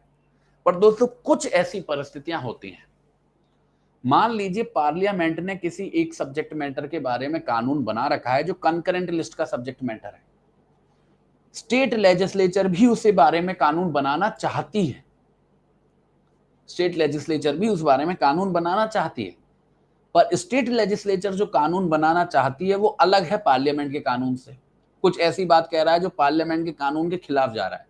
तो नॉर्मली अगर स्टेट लेजिस्लेचर ऐसा कानून बना देगी तो वो हार जाएगा पार्लियामेंट के कानून के सामने, उसे हटा दिया जाएगा। तो यहां पे एक ऑप्शन होता है स्टेट लेजिस्लेचर के पास कि वो उस कानून को, उस बिल को प्रेसिडेंट साहब के पास भेज दे उनकी परमिशन के लिए। और परमिशन में क्या पूछेगा स्टेट लेजिस्लेचर? स्टेट लेजिस्लेचर बोलेगा प्रेसिडेंट साहब से कि देखिए प्रेसिडेंट साहब, ये कंकरेंट लिस्ट का सब्जेक्ट मैटर है, इसके बारे में पार्लियामेंट ने कानून बना रखा है, अब मैं ये कानून बनाना चाहता हूं और ये कानून अलग है पार्लियामेंट के कानून से, थोड़ा सा खिलाफ जा रहा है पार्लियामेंट के कानून के, पर हमें इस कानून की जरूरत है, तो कृपया करके मेरे को ये परमिशन दे दो कि ये कानून मैं लागू कर सकूं इस बात के बावजूद कि ये पार्लियामेंट के कानून के खिलाफ जा रहा है। अगर इस स्थिति में प्रेसिडेंट साहब परमिशन दे देते हैं तो वो कानून भले ही पार्लियामेंट के कानून के खिलाफ जा रहा है, फिर भी उसे बनाया जा सकेगा, उसे लागू किया जा सकेगा अगर प्रेसिडेंट साहब की परमिशन मिल जाए। मान लीजिए ऐसा ही कुछ ऑर्डिनेंस के साथ हो रहा हो, मतलब ऑर्डिनेंस ऐसे मुद्दे पे लाने की कोशिश कर रहे हैं गवर्नर साहब जो कंकरेंट लिस्ट का सब्जेक्ट मैटर है, जो जिसके बारे में पार्लियामेंट ने पहले से कानून बना रखा है, और ऑर्डिनेंस के अंदर वो कोई ऐसी बात लिख रहे हैं जो पार्लियामेंट के कानून के खिलाफ जा रही है, तो वहां पर भी उनको प्रेसिडेंट साहब से पहले वहां पे परमिशन लेनी पड़ेगी और उन्हें बताना पड़ेगा कि मैं ऐसा ऑर्डिनेंस बना रहा हूं जो पार्लियामेंट के कानून के खिलाफ जा रहा है, और प्रेसिडेंट साहब जब हां बोलेंगे तभी ऐसा ऑर्डिनेंस जारी किया जा सकेगा। तो ये टोटल 3 सिचुएशंस होती हैं जहां पे ऑर्डिनेंस जारी करने से पहले गवर्नर साहब को प्रेसिडेंट साहब से परमिशन लेनी होती है। पहली सिचुएशन कौन सी थी? जहां पर वो कानून को, कानून बनने से पहले एसेंट की जरूरत पड़ती, बिना प्रेसिडेंट की परमिशन के वो कानून बन ही नहीं सकता था, तो वहां पे ऑर्डिनेंस के बारे में परमिशन लेनी पड़ेगी। ऐसा कोई भी कानून जिसके बारे में शायद गवर्नर को ऐसा लगता कि उसको प्रेसिडेंट के सामने भेजा जाना चाहिए, तो ऐसे कानून को भी, ऐसे कानून के संबंध में भी ऑर्डिनेंस अगर जारी कर रहे हो तो प्रेसिडेंट के सामने भेजनी पड़ेगी। और तीसरी परिस्थिति ये वाली कि कोई कॉन्करेंट लिस्ट का ही सब्जेक्ट मैटर है और कोई कानून बना रहे हो जो पार्लियामेंट के कानून के खिलाफ जा रहा है, तो उसके संबंध में भी आपको परमिशन लेनी होगी। ठीक है, क्लियर है, समझ में आ गया? ये दोस्तों हमारा आज का डिस्कशन हो गया जहां तक बात गवर्नर की थी। टोटल हम लोगों ने कितने 15 पॉइंट्स पढ़े। तो अगर कोई भी क्वेश्चन आएगा, और मैं क्या कह रहा हूं, इन 15 में से अगर आप 10 पॉइंट्स भी अच्छे से लिख दोगे तो आपके अच्छे खासे मार्क्स मिल जाएंगे। और जहां तक ये ऑर्डिनेंस वाली बात बताई, ये आर्टिकल 213 में लिखी हुई है। ठीक है, अब हम लोग सभी लोग लेंगे 5 मिनट का ब्रेक, आप लोगों का बनता है आज तो बनता है। ठीक है, तो अभी देखो 5:03 हो रहा है मेरे फोन में, 5:04 हो गया, 5:04 हो गया, 5:09 जैसे ही होगा मैं पढ़ाना दोबारा शुरू कर दूंगा, तो आप अपने हिसाब से अपना ब्रेक मैनेज कर लो। ठीक है, चलो शुरू, टाइम स्टार्ट्स नाउ। और ब्रेक खत्म होते ही हम लोग चीफ मिनिस्टर और काउंसिल ऑफ मिनिस्टर्स पढ़ेंगे।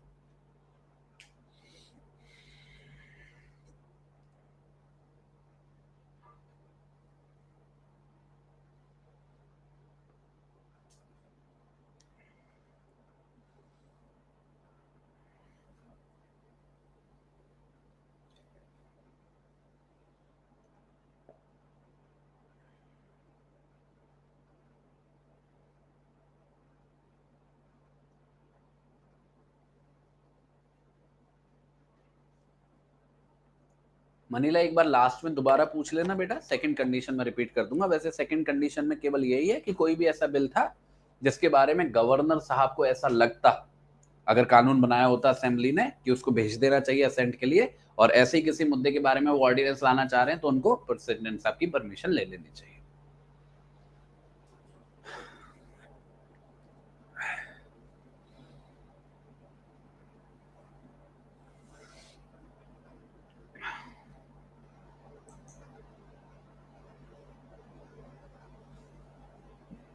अभी जुडिशियल रिव्यू वगैरह पे नहीं जाएंगे बेटा, वो बड़े ही ना डिप्लोमेटिक या मतलब कंट्रोवर्शियल इश्यूज है। अभी तो ये मान के चलिए प्रेसिडेंट के ही प्लेजर पे है और कोर्ट इंटरफेयर नहीं करता है ऐसी सब परिस्थितियों में। बताया तो ये सामने लिखा हुआ है बेटा। ये क्या लिखा हुआ है?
चलो लास्ट 1 मिनट है बेटा, शुरू करेंगे 1 मिनट में।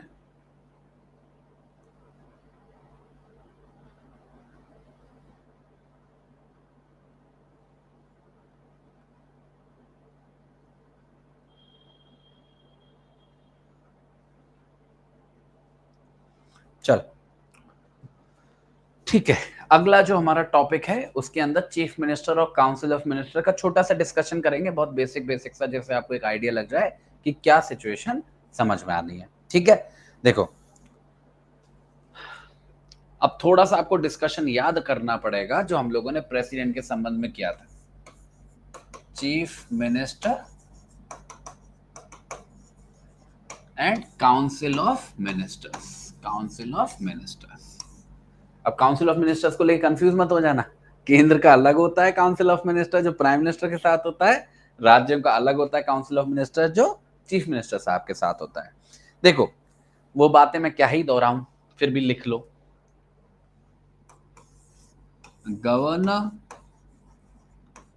Governor is the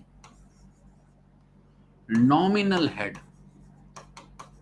governor is the nominal head of the state, chief minister, CM लिख देता हूं, chief minister is the real head, real head।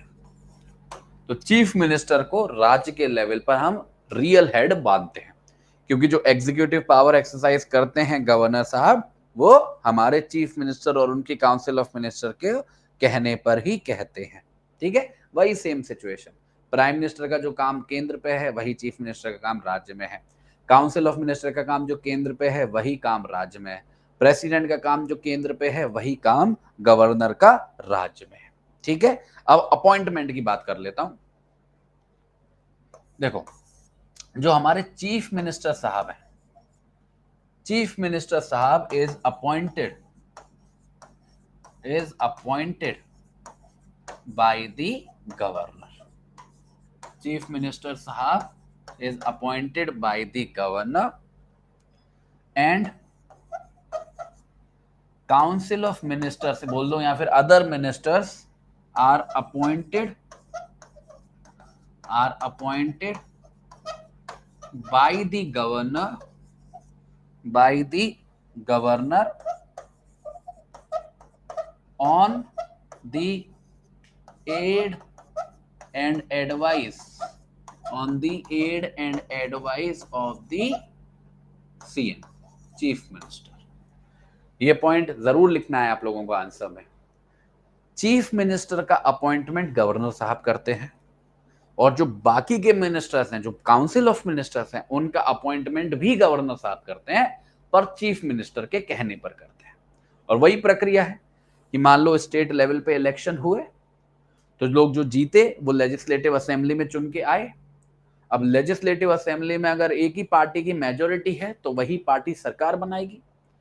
उस पार्टी का जो लीडर होगा उसको चीफ मिनिस्टर के तौर पर अपॉइंट करेंगे गवर्नर साहब, और उसी चीफ मिनिस्टर के कहने पर बाकी के मिनिस्टर्स को अपॉइंट करेंगे चीफ गवर्नर साहब। और ये जो भी मिनिस्टर्स वगैरह हैं वो लिख देता हूं यहां पे, ministers work on the pleasure of the governor. इसका मतलब क्या हुआ कि अपॉइंट भी गवर्नर ने किया है और निकाल भी गवर्नर सकते हैं कभी भी किसी भी समय पर। मिनिस्टर्स वगैरह का कोई टर्म ऑफ ऑफिस नहीं होता है कि मिनिस्टर बन गए तो 5 साल तक बने रहोगे या 2 साल तक बने रहोगे, ऐसा कुछ नहीं।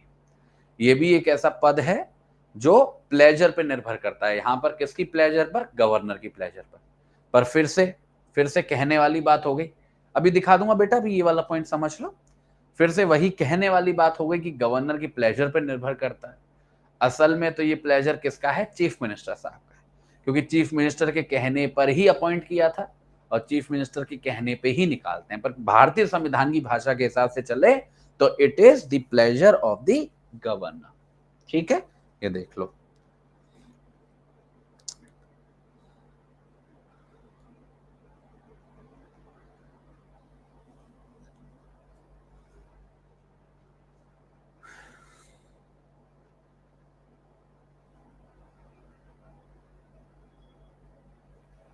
अब एक सबसे इंपॉर्टेंट पॉइंट, और वो सबसे इंपॉर्टेंट पॉइंट ये है कि there shell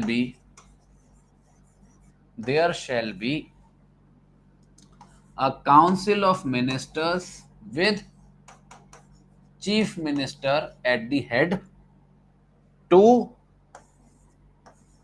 aid and advise the governor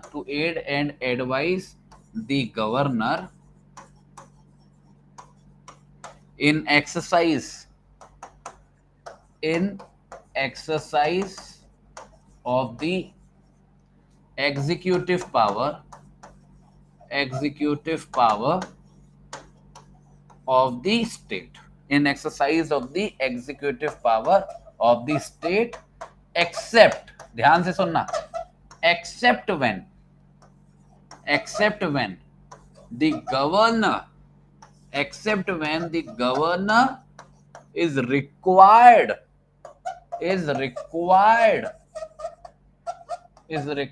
by the constitution to act in his discretion.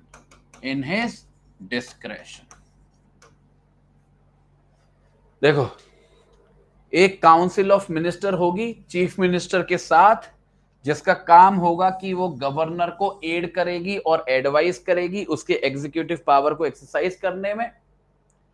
केवल उन परिस्थितियों को छोड़कर जहां पे हमारा भारतीय संविधान कहता है कि जो गवर्नर है वो अपने फंक्शंस को एक्सरसाइज करेगा अपनी डिस्क्रेशन से, अपनी डिस्क्रेशन से, क्योंकि ये जो एड और एडवाइस मिल रही है गवर्नर को उससे वो बाउंड होता है। Governor is bound by the aid और advice of the council of ministers. तो नॉर्मल परिस्थितियों में, नॉर्मल सर्कमस्टांसेस में लगभग 90% स्थितियों में गवर्नर को एड और एडवाइस मिलती है काउंसिल ऑफ मिनिस्टर्स से, चीफ मिनिस्टर से, और उसको उस एड और एडवाइस को मानना भी होता है, उसको उसी अनुसार एग्जीक्यूटिव पावर को एक्सरसाइज करना भी होता है। पर दोस्तों हमारे भारतीय संविधान के अंदर 10% ऐसी व्यवस्था है, कुछ ऐसी सर्कमस्टांसेस हैं जहां पे हमारा इंडियन कॉन्स्टिट्यूशन एक्सपेक्ट करता है कि जो गवर्नर है अपनी पावर को खुद अपनी मन मर्जी से, मतलब अपने डिस्क्रेशन से एक्सरसाइज करे। जैसे इसका एक एग्जांपल लेना हो तो आर्टिकल 356 का ले सकते हो। 356 में स्टेट इमरजेंसी की बात की गई है, प्रेसिडेंट रूल की बात कही गई है। वहां पे गवर्नर साहब का बहुत बड़ा रोल होता है।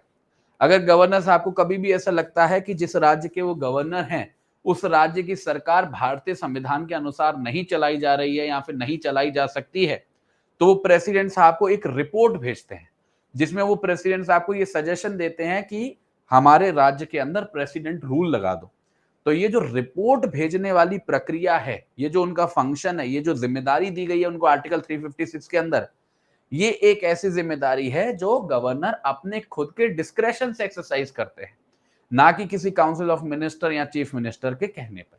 तो ऐसी कुछ गिनी चुनी परिस्थितियां हैं जहां पे ऐसा माना जाता है कि गवर्नर साहब को अपने हिसाब से चलना होता है, अपने डिस्क्रेशन के हिसाब से चलना होता है। अदरवाइज परिस्थिति वैसी ही है जैसी प्रेसिडेंट साहब की है कि ऑन दी एड और advice of council of minister. तो इस मामले में गवर्नर फायदे में प्रेसिडेंट के मुकाबले। प्रेसिडेंट के लिए ऐसी कोई परिस्थिति नहीं है जहां पर वो खुद से अपनी डिस्क्रेशन एक्सरसाइज कर पाए। आर्टिकल 74 बस इतना सा कह देता कि एड और एडवाइस माननी है, बात खत्म। पर गवर्नर के लिए ये स्पेसिफिकली लिखा है, इस बात को लिखा गया है संविधान के अंदर कि अगर भारतीय संविधान में उनसे ये एक्सपेक्ट किया जा रहा है कि वो अपने खुद से डिस्क्रेशन को एक्सरसाइज करें, खुद अपनी मनमर्जी से कोई फैसला लें, तो उन्हें उन परिस्थितियों में अपनी मनमर्जी से ही फैसला लेना होगा। ठीक है, क्लियर है। और ये जो हमने पूरा डिस्कशन किया, ये जो हमने सारी बातें पढ़ी, दे केम आउट ऑफ आर्टिकल 163 और 164 मेजरली। ठीक है, क्लियर है, समझ में आ गया। एक बार चैट बॉक्स में बाई टाइप करो, क्लियर है ये सारी बातें।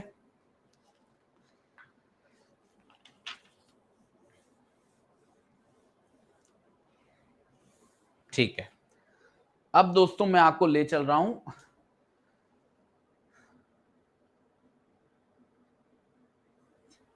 अब दोस्तों मैं आपको लेके चल रहा हूं लेजिस्लेचर के पास,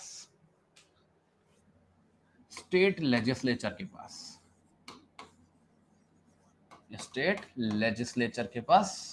और ये जो स्टेट लेजिस्लेचर है इसके संबंध में कुछ बातें हैं, कुछ बेसिक से नियम है जिनको हमें समझना है। ठीक है, छोटी छोटी सी बातें हैं, पॉइंट बाय पॉइंट उसको नोट करते हुए चलेंगे, समझते हुए चलेंगे। जैसे स्टेट लेजिस्लेचर का मतलब क्या है? स्टेट लेजिस्लेचर में आते हैं 3 लोग। स्टेट लेजिस्लेचर में आते हैं 3 लोग। उन 3 लोगों में जो सबसे पहला व्यक्ति होता है, अच्छा एक काम करता हूं मैं आप लोगों को स्टेट लेजिस्लेचर से पहले मैं आपको एडवोकेट जनरल पढ़ा देता हूं, क्योंकि फिर आपका जो एग्जीक्यूटिव वाला पॉइंट है वो खत्म हो जाएगा। ठीक है, पहले एडवोकेट जनरल पढ़ लेते हैं फिर चलेंगे लेजिस्लेचर पर। Advocate general, advocate general for the state, advocate general for the state, इसको पढ़ लेते हैं पहले। ठीक है, जिससे क्या होगा, जो एग्जीक्यूटिव वाला टॉपिक है वो हमारा फिनिश हो जाएगा और हम लोग उससे फ्री हो जाएंगे। और छोटा सा ये, कुछ भी नहीं है एडवोकेट जनरल में, बहुत छोटी सी बातें हैं, हाल आप समझ जाओगे। देखो, सबसे पहले अपॉइंटमेंट की बात है। एडवोकेट जनरल का अपॉइंटमेंट जो होता है वो करते हैं गवर्नर साहब, वो करते हैं गवर्नर साहब। कौन अपॉइंट करता है एडवोकेट जनरल को? गवर्नर साहब। दूसरे नंबर पर क्वालिफिकेशन की बात, क्वालिफिकेशन की बात। अगर आप एडवोकेट जनरल बनना चाहते हो तो आपको क्या क्वालिफिकेशन सेटिस्फाई करनी है? आप कॉम्पिटेंट होने चाहिए हाई कोर्ट का जज बनने के लिए। मतलब जो क्वालिफिकेशन एक हाई कोर्ट का जज बनने के लिए चाहिए दोस्तों, वही सेम क्वालिफिकेशन चाहिए अगर आप advocate general for the state बनना चाहते हो। अब यहां से आपको हिंट मिलने लगेगा कि ये पद किस बारे में है। पहले समझ लेते हैं कि हाई कोर्ट के जज की क्वालिफिकेशंस क्या है। जैसे जब हम लोग हाई कोर्ट का टॉपिक पढ़ेंगे तो आपको पता चलेगा कि अगर कोई भी व्यक्ति हाई कोर्ट का जज बनना चाहता है तो उस व्यक्ति को या तो ये चाहिए कि उसने कम से कम 10 साल के लिए कोई जुडिशियल ऑफिस संभाला हो, मतलब किसी कोर्ट के जज के तौर पर एक्ट किया हो कम से कम 10 साल के लिए, या फिर कम से कम 10 साल उसने प्रैक्टिस की हो किसी भी हाई कोर्ट के सामने। ये क्वालिफिकेशन है हाई कोर्ट का जज बनने की। These are the same qualification जो आपको एडवोकेट जनरल बनाएंगे। अगर कोई भी व्यक्ति एडवोकेट जनरल बनना चाहता है तो उसको इन दोनों में से कोई एक क्राइटेरिया सेटिस्फाई करना पड़ेगा, मतलब जुडिशियल ऑफिस उसने होल्ड किया हो कम से कम 10 साल के लिए, या फिर उसने हाई कोर्ट के सामने प्रैक्टिस की हो एज अ लॉयर कम से कम 10 साल के लिए। पर दोस्तों सबसे महत्वपूर्ण बात क्या है कि ये जो एडवोकेट जनरल होता है, इनका जो पद होता है वो निर्भर होता है प्लेजर ऑफ द गवर्नर पर। प्लेजर ऑफ द गवर्नर पर मतलब इसमें कोई निश्चित टीनर नहीं है कि 2 साल 5 साल 10 साल, कोई स्पेसिफिक टर्म नहीं है कि आप अगर एडवोकेट जनरल बन गए तो इतने समय तक अपने पद पर बैठे रहोगे। नहीं, जब तक गवर्नर साहब चाहेंगे तब तक आपको उस पद पे रखेंगे और जब चाहेंगे तब आपको उस पद से हटा देंगे। ठीक है, पूरी तरीके से प्लेजर ऑफ द गवर्नर पे निर्भर करता है, ये एक ऐसा पद है। अब ये जो एडवोकेट जनरल साहब हैं ये करते क्या है? देखो, एडवोकेट जनरल साहब की ये जिम्मेदारी होती है कि हमारी राज्य सरकार को ये क्या करते हैं, हमारी स्टेट गवर्नमेंट को क्या करते हैं, लीगल एडवाइस देते हैं। लीगल एडवाइस देते हैं। पहले नंबर पे लीगल रिप्रेजेंटेशन देते हैं कोर्ट के अंदर। सरकार के खिलाफ जब केस फाइल होता है तो एडवोकेट जनरल उनको रिप्रेजेंट करते हैं कोर्ट ऑफ लॉ के अंदर। तो जो हमारे एडवोकेट जनरल साहब हैं वो लीगल एडवाइस देंगे हमारे राज्य सरकार को, उनको लीगल रिप्रेजेंटेशन देंगे, या फिर कानून से संबंधित जो भी काम है राज्य सरकार का, वो सारे कानूनी कामों को यही संभालते हैं। इसके अलावा अगर भारतीय संविधान के अंदर इनको और कोई जिम्मेदारी दे दी जाए या किसी अन्य कानून के अंदर इनको कोई और जिम्मेदारी दे दी जाए तो वो जिम्मेदारी भी ये लोग निभा लेते हैं। मेजर काम तो यही है कि राज्य सरकार को लीगल एडवाइस देना, उनको लीगल रिप्रेजेंटेशन देना। ठीक है, और राज्य के लेवल पर he is the highest law officer, highest law officer of the state बोला जाता है इनको, highest law officer of the state बोला जाता है। राज्य के लेवल पर कानून का सबसे बड़ा पद है, highest law officer of the state होते हैं हमारे एडवोकेट जनरल साहब। ठीक है, क्लियर है, ये वाली बात हो गई। और ये जो हमने सारे लगभग डिस्कशन किया, all of this came out of article 165। ठीक है, जो बात करता है advocate general for the state की। चलो, इसके साथ हमारा एग्जीक्यूटिव वाला टॉपिक खत्म हो गया। ठीक है, चलो अब हमारे पास समय बचा है 15 मिनट, लगभग 20 मिनट। मैं आपको कुछ केसेस कवर करा देता हूं बेटा।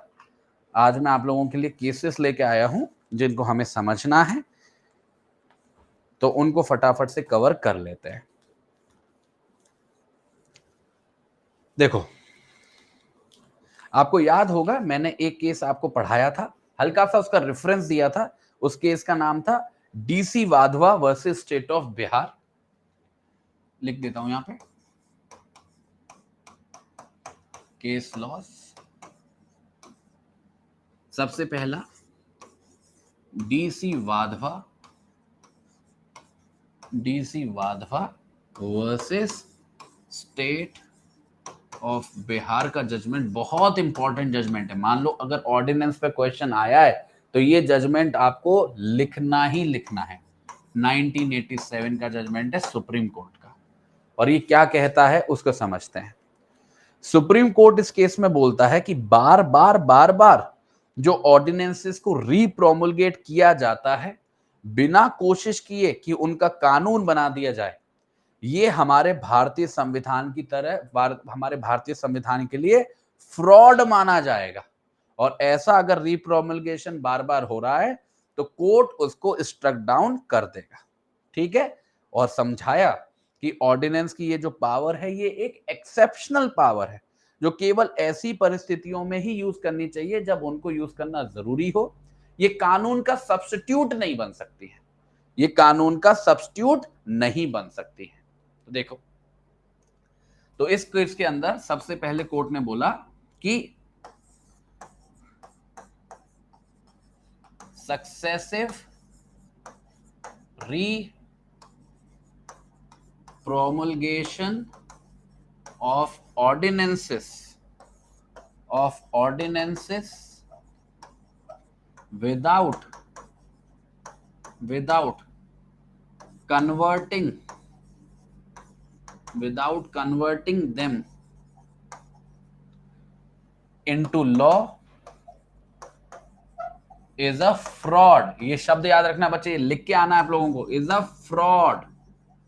is a fraud with Indian Constitution, is a fraud with Indian Constitution। इसका मतलब क्या हुआ? इसका मतलब ये हुआ अगर बार बार एक ही ऑर्डिनेंस को बार बार रिप्रोमुलगेट किया जा रहा है और वो कोशिश नहीं की जा रही है कि उस ऑर्डिनेंसेस के अंदर जो नियम कानून लिखे हुए हैं उनको लॉ बना दिया जाए, उसको कानून में कन्वर्ट कर दिया जाए विधायिका के द्वारा, तो ये हमारे भारतीय संविधान के साथ एक धोखा है, हमारे भारतीय संविधान के साथ एक फ्रॉड है। इसके बाद कोर्ट ने बोला कि ऑर्डिनेंस मेकिंग पावर जो है, ऑर्डिनेंस मेकिंग पावर जो है is a exceptional power, is a exceptional का मतलब होता है स्पेशल पावर है, is a exceptional power which cannot become a substitute for law making power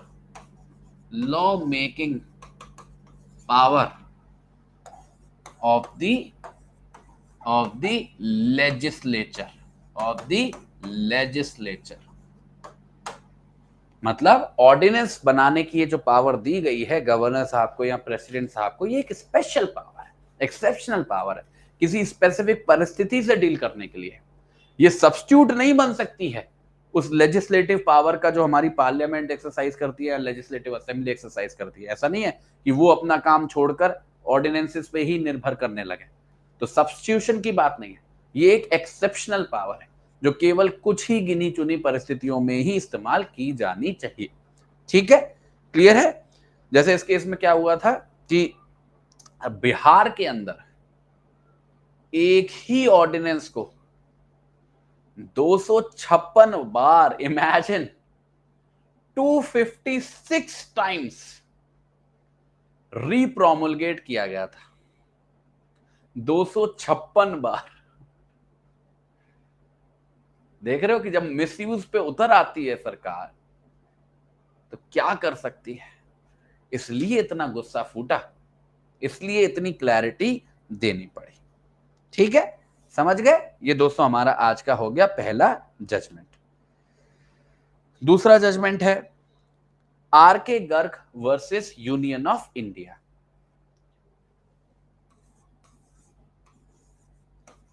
are K Garg versus union of India. और ये जो जजमेंट है दोस्तों, ये है 1981 का, 1981 सुप्रीम कोर्ट। और इसमें क्या बोला जा रहा है पहले आप सुन लो, फिर मैं आपको समझा दूंगा। ये जो ऑर्डिनेंस प्रोमुलगेट करने की पावर है, इस पावर को तभी एक्सरसाइज किया जा सकता है जब दोनों सदन पार्लियामेंट के सेशन में ना हो। इसलिए हम बोलते हैं कि ये जो ऑर्डिनेंस की पावर है, ये नेसेसिटी पे आधारित है, मतलब जरूरत पे आधारित है, क्योंकि ये एनेबल करती है एग्जीक्यूटिव को कि वो किसी इमरजेंसी की सिचुएशन से डील कर सके। ये जो पावर है ऑर्डिनेंस की, ये को एक्सटेंसिव है, मतलब साथ साथ चलती है पार्लियामेंट की पावर के साथ कानून बनाने की। और जो प्रेसिडेंट है वो बार बार ऑर्डिनेंसेस को इशू नहीं कर सकते हैं अगर उसको पार्लियामेंट कानून के तौर पर नहीं बनाना चाहती है, नहीं उतारना चाहती है। तो देखो बहुत बेसिक सी बात है। इस आर के गर्ग की जजमेंट में बोला गया कि जो ऑर्डिनेंस मेकिंग पावर है, यहां पे जो कॉन्टेक्स्ट है वो प्रेसिडेंट की ऑर्डिनेंस मेकिंग पावर है, पर बात दोनों पे अप्लाई होती है, चाहे गवर्नर की कर लो चाहे प्रेसिडेंट की कर लो। तो जो ऑर्डिनेंस मेकिंग पावर है, ordinance making power is based on necessity, is based on necessity। पहली बात। दूसरी बात, ordinance making power, ordinance making power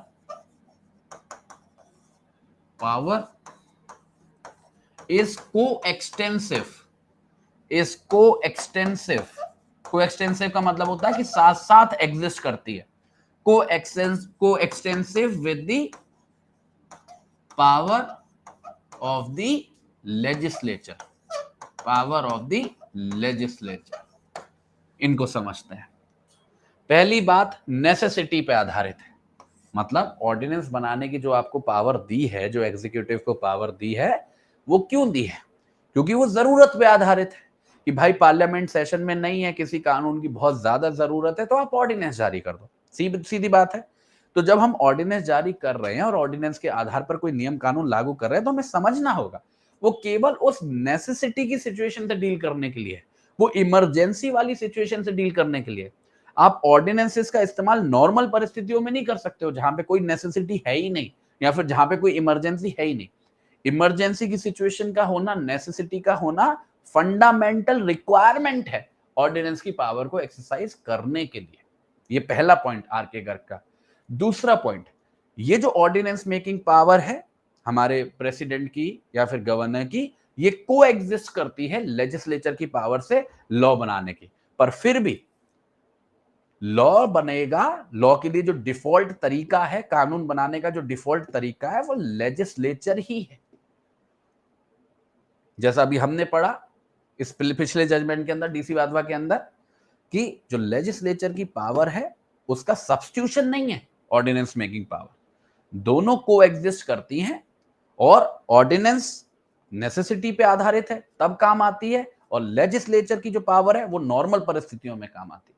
और दोनों साथ साथ एग्जिस्ट करती हैं, साथ साथ काम करती हैं। दोनों एक दूसरे की जगह को नहीं घेरती हैं, एक दूसरे के साथ कन्फ्लिक्ट नहीं करती हैं। ये कौन सा जजमेंट है दोस्तों?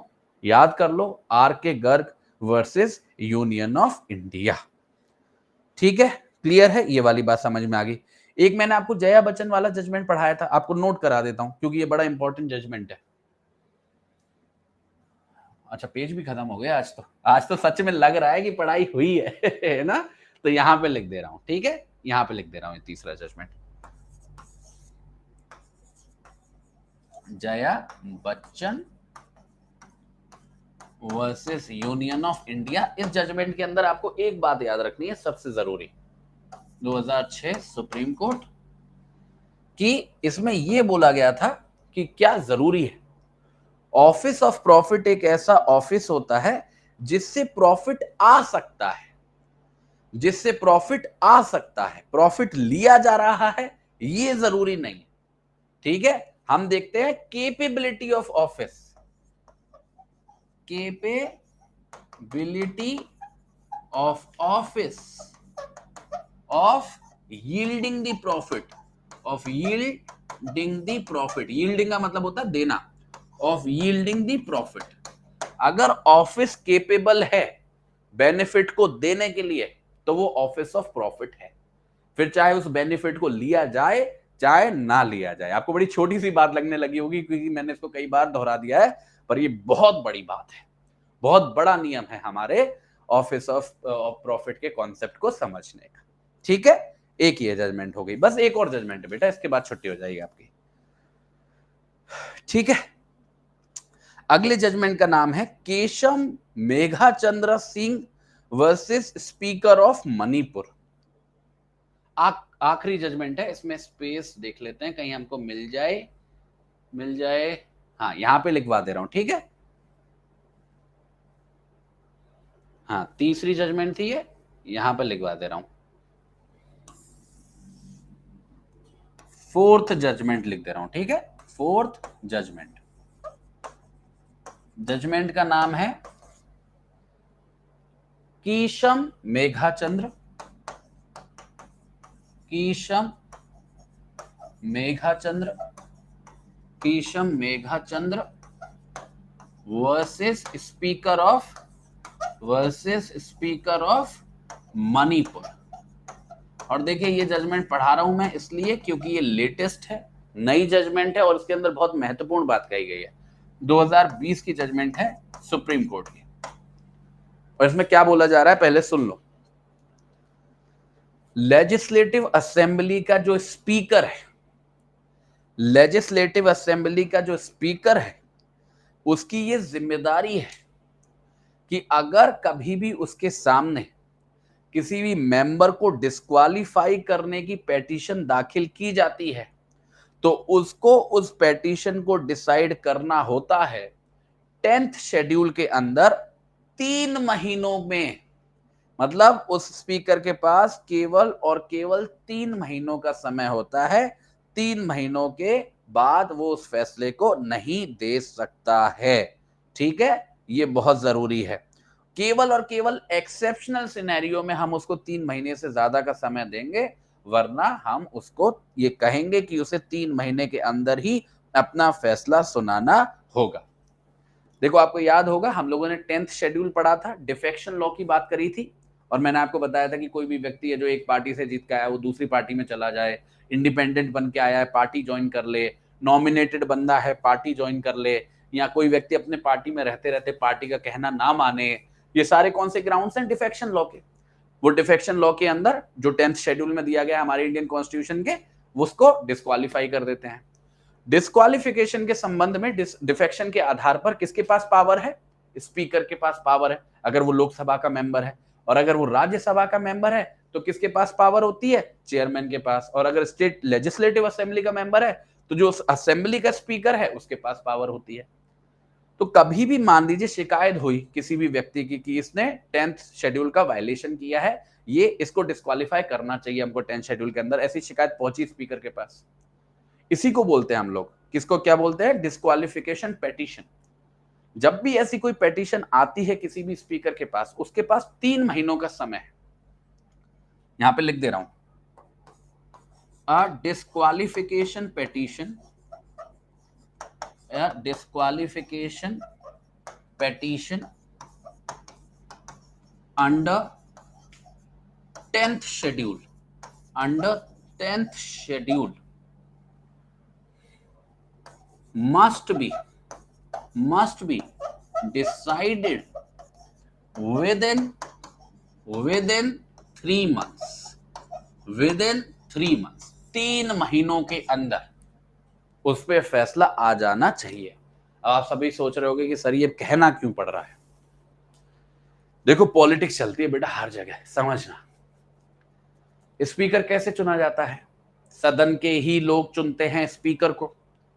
अब आप सभी को पता है जिसकी सरकार होगी उसी के नंबर ज्यादा होंगे सदन में, तो ऑब्वियस सी बात है कि उन्हीं का बंदा स्पीकर बनेगा, उसी पार्टी का बंदा स्पीकर बनेगा।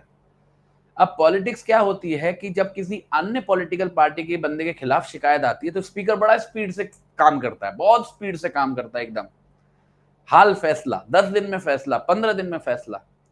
पर शिकायत जब अपनी खुद की पार्टी के खिलाफ आती है ना, अपने किसी खुद की पार्टी के मेंबर के खिलाफ आती है कि इसको डिस्क्वालीफाई करो, तो स्पीकर साहब एकदम से बहुत मासूम बन जाते हैं।